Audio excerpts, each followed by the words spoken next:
Hey, can we talk about something that nobody really warns you about? You can be doing everything right on paper, eating the right food, following your plan, showing up for yourself, and somehow you still feel stuck.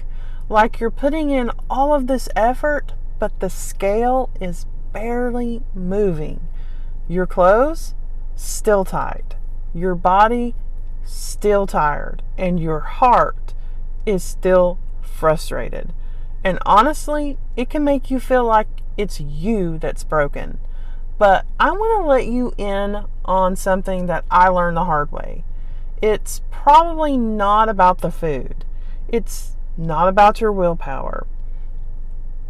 It's about the small, sneaky habits that you're doing every single day that are quietly destroying your weight loss progress. And I'm going to be sharing them with you today because I was doing them too. But real quick, if we haven't met yet, I'm Carrie. I've lost 200 pounds so far. I am still on this journey. I am not at my goal weight, not yet. And I am not a finished product. I am in the messy middle, walking this out right alongside you. So if you're in the middle too, and you want to heal, not hustle, I made you a free 5-step roadmap to help you out. Just comment freedom and I will send that link right over to you. All right, let's get into it.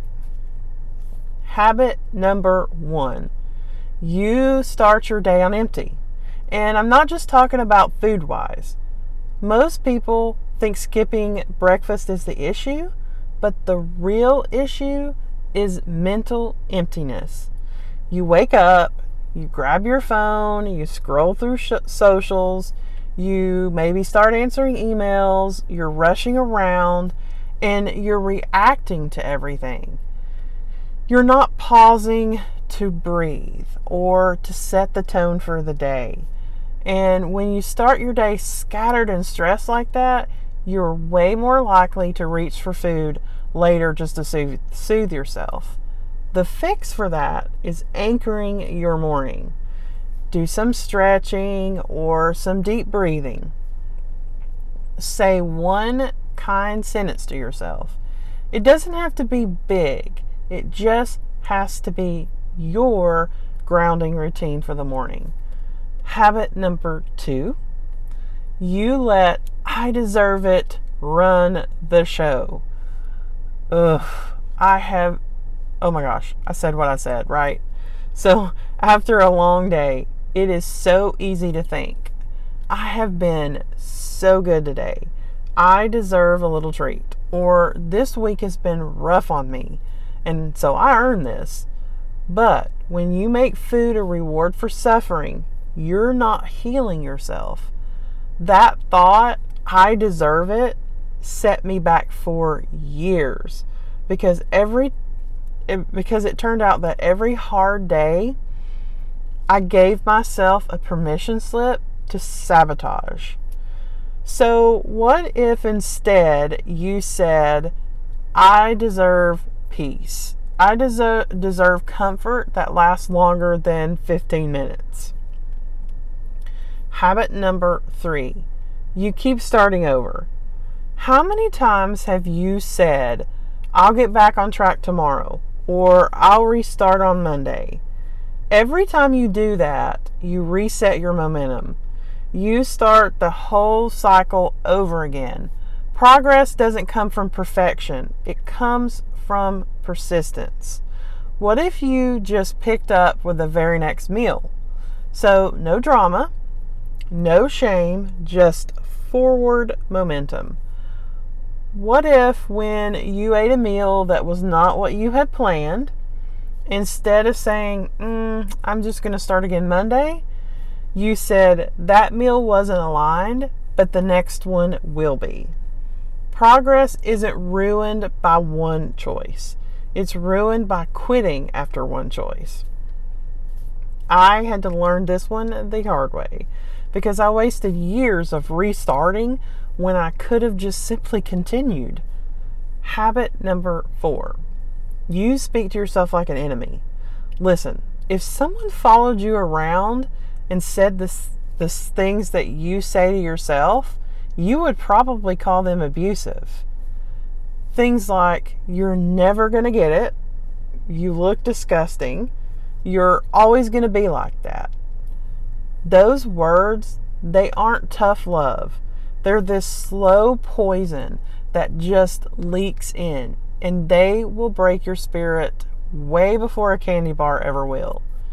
You don't need to hype yourself up with some sort of lies, but you do need to talk to yourself like someone worth fighting for, because you are. So try this. Next time you look in the mirror, say, I'm healing. I see my effort. It feels weird at first, but do it anyway. Trust me. Habit number 5.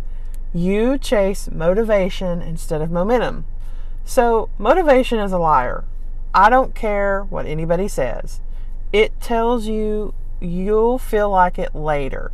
Spoiler alert, you probably won't. You don't need motivation. You need a system. Small, doable habits that work even on your worst day. That will build confidence when your brain is screaming out for comfort. Walk even when you're tired. Eat the salad even when you want those fries. Say no even when it's awkward. Momentum doesn't come from magic.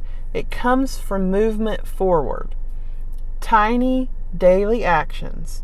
So a walk, a veggie-packed lunch, or a mindset shift. Do them on the days that you don't even feel like it. That is where change lives. Habit number 6. You eat clean, but you think dirty. This one's wild. You can be eating the healthiest, most aligned, perfect, on paper meal and still be sabotaging yourself with your thoughts. You can say things like, this isn't satisfying. I wish I could eat like normal people. I bet everyone else is having something better. That internal monologue makes even healing food feel like a punishment. I had to rewire the way I thought about my meals. Now I look at this bowl of great nourishing food and say, this is medicine. This is love. This is healing me. When I started telling myself this meal is healing me, everything changed. Because it's not just about what you eat. It's about how you think about what you eat. And that is no small shift. It is a game changer. Habit number 7, you're doing this alone. This one I avoided admitting for a very long time because I told myself I got this. I didn't want to burden anyone. I didn't want anyone to see me struggle for sure. But trying to heal in isolation, that's how I stayed stuck forever. When I found people who just got it, people who got me, people I could be honest with, everything changed. Healing happens in community. That's why I'm building this one here, so that we can stop doing this alone. So let me leave you with this. A few years ago, I was sitting on my bed. I was crying. I had messed up again, and I was spiraling. And I hated myself, and I probably screamed that from the top of my lungs. I do remember thinking, why does this keep happening? The truth, I was eating better, but I wasn't thinking better. I wasn't living better. I wasn't really healing. That night, I made a promise to myself. No more silent sabotage. No more waiting. No more shame. It wasn't a perfect journey from there, but it was real. And it's what has got me here, 200 pounds down. I'm still healing, yes. I am still losing. I am not at my goal. So now I'm asking you, which one of these habits hit you the most? Tell me in the comments.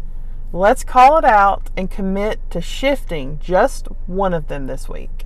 And hey, if you found this helpful, You might love this next video I made about the 5 things I do every morning to stay on track with my weight loss and food freedom journey. It is simple, it is doable, and it is real. Until our next conversation, stay kind to yourself, eat like you love yourself, and keep going. You are doing better than you think. Bye.